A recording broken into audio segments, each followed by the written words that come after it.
Destroy All Humans is the upcoming open world sci fi action adventure reboot of the classic 2005 game, and I can't wait to learn more about it. So, here to help me do just that is Dennis Schleifer and Stefan Schmitz from Black Forest Games. Hi, guys. Hello. Hello. It's good to see you. So we have been tracking this game for a long time here at IGN. Big fans, me particularly, because I think this does a really good job of sort of fusing comedy and chaos, which is two of my favorite genres in all of life. And so we saw this game. You know, you were showing it off around the convention cycle last year. What's new this time around? Like, what are the sort of the new additions that you guys are kind of proud of here? I mean, the first thing that is new that we have a release date, so it's coming out on 28th of July. So many people were waiting for this. And of course, we now have done the whole production and kind of can tell you a bit more about the changes we did to the original and what we kept. And I think Stefan, as our assistant creative director, might be best to talk about that. Yeah, sure.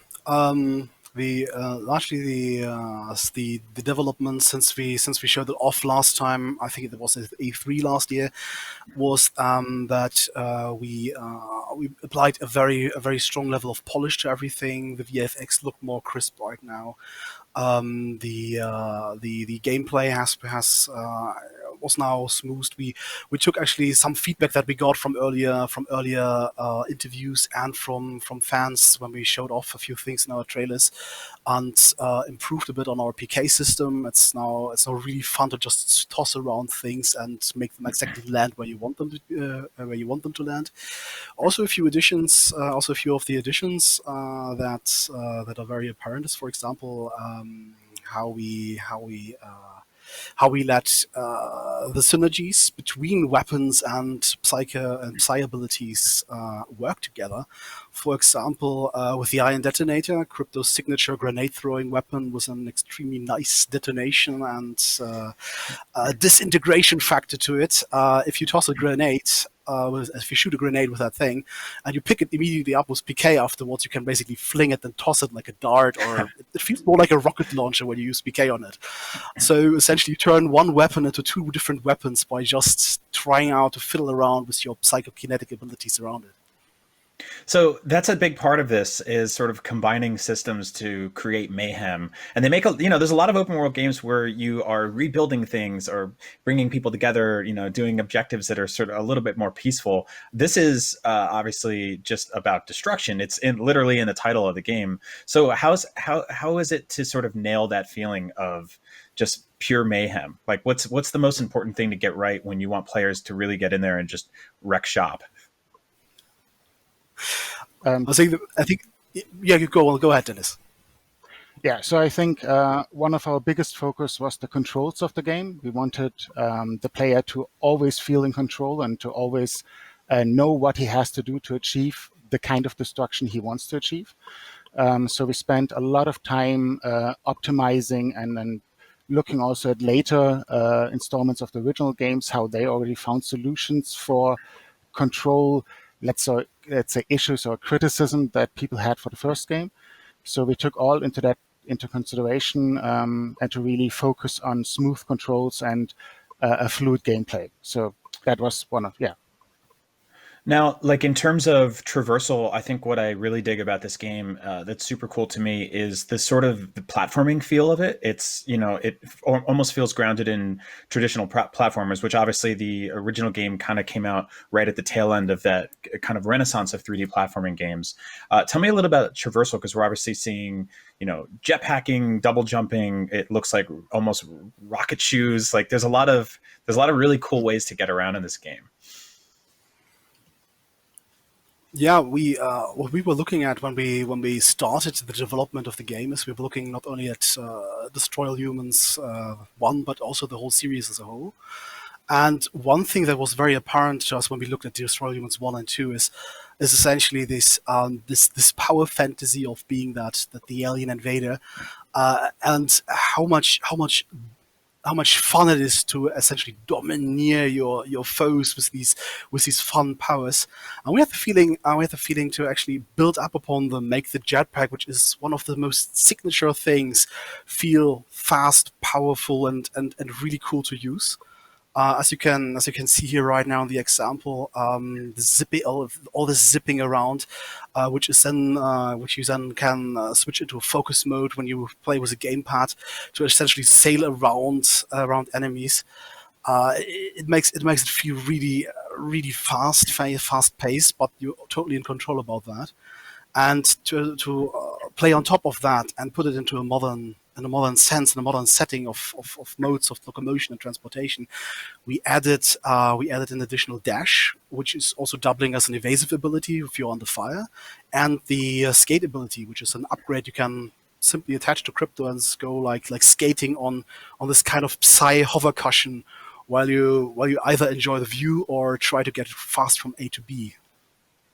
God, I love it. Yeah, I love it so much. This is exactly kind of what I look for in open world games, right? It's this sort of ability to just kind of approach things however I want. We saw an objective earlier that was basically like kill a human with a car, which you've done now several times during the length of this gameplay. What are some of your sort of like favorite weird objectives in this game, like the really crazy ones, without spoiling too much? Stefan, I think you. I think my favorite is right from Turnip Seed Farm. Essentially, you have two additional objectives. One of them is, oh yeah, kill those bovine creatures which are not reacting to the Furon invaders. And you go, okay, oh, drown a cow in the lake. Let's try this. PK and go ploof. That's the one. And the second one is, oh yeah, Martha Turnipseed is still around when you have to kill the cops. So kill her with a chicken. With a chicken? Oh boy, chickens are deadly throwing weapons. I love it so much. Oh, that is so awesome to hear. I wanted to ask about that too because it's sort of, not about chickens, although we can always talk about chickens. Sure. But the chickens are sort of a classic comedy trope, and comedy is pretty tough in video games because comedy is about timing. And in this game, I'm like cackling and laughing almost the entire time because of a lot of the it's sort of almost vintage kind of Looney Tunes-esque comedy in this game. When you zap a car, it jiggles, and then you electrocute somebody and you see their whole skeleton. What were some of your sort of comedy influences for this game, and how do you get comedy right in a video game? I mean, the great thing we had great material to work with. The whole storyline, the voiceovers, the way the voiceovers were done, already kind of inspired the whole team to find more in that area. So, and you're absolutely right. It's a lot about timing. It's a lot about how it actually looks. Then, I mean, for example, there was a long discussion what art style we should go for. Should we go for a bit more realistic? Should we go for the art style that we then chose now, which is a bit more cartoony? And the humor was one of the main aspects why we decided to go for a bit more cartoony style, since I think it lends itself better to make the game fun and not too serious. I mean, it's a game about destroying all humans, and if you would have done this, in a super realistic style, I don't know if it would have had the same charm as it does now. Now, the vehicular combat is amazing. I love the absolute destruction that's happening right now. Tell me about some of the weapons there. We just saw is this just basically like a massive laser beam flamethrower that can do graffiti on the ground? That weapon is. Yep. You go first. You go first. I mean, the name says it all. It's a death ray, and that's what its job is. So what we added is that you can also, shoot just downwards from UFO instead of just forwards, just to kind of go with the whole UFO trope a bit more. So that's the main weapon you have from the beginning. But you also have then the quantum deconstructor and the sonic boom. I hope I said the right ones now. Stefan, correct me if I didn't. Quantum deconstructor and sonic boom. Yeah. Yeah, it's I mean, you occasionally feel bad about what you're doing here, I imagine, but ultimately, like, you are playing sort of as the bad guy, but there's a motivation there, right? Like, it's not just pure chaos. Or am I inventing that? Is this dude just ready to just wreck shop? No. The Yeah. Furens have a mission. The Furens are on Earth to collect Furen DNA that has been intermingled with the human DNA a long time ago when sailors, so to say, from the Furens were on shore leave on Earth and did what sailors do then.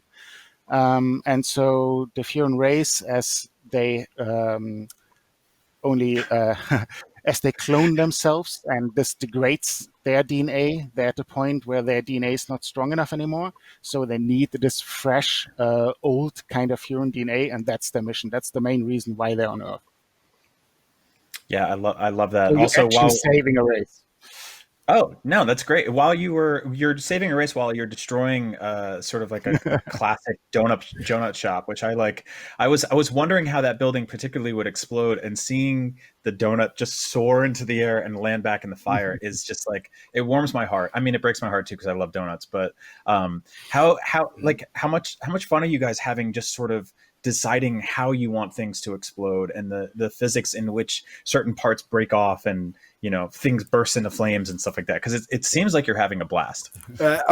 Absolutely, it is a blast. But as with games development, this is a lot of meetings, a lot of sitting together and thinking about how can we transport it, how can we stay true to the identity of this game and kind of ramp it a bit up to 11, but not too much. So we try really we try with our designs and our implementations to find the sweet spot really that is kind of complementing the original game, but on the other hand feels so natural. Like Dennis has always coined the phrase for us.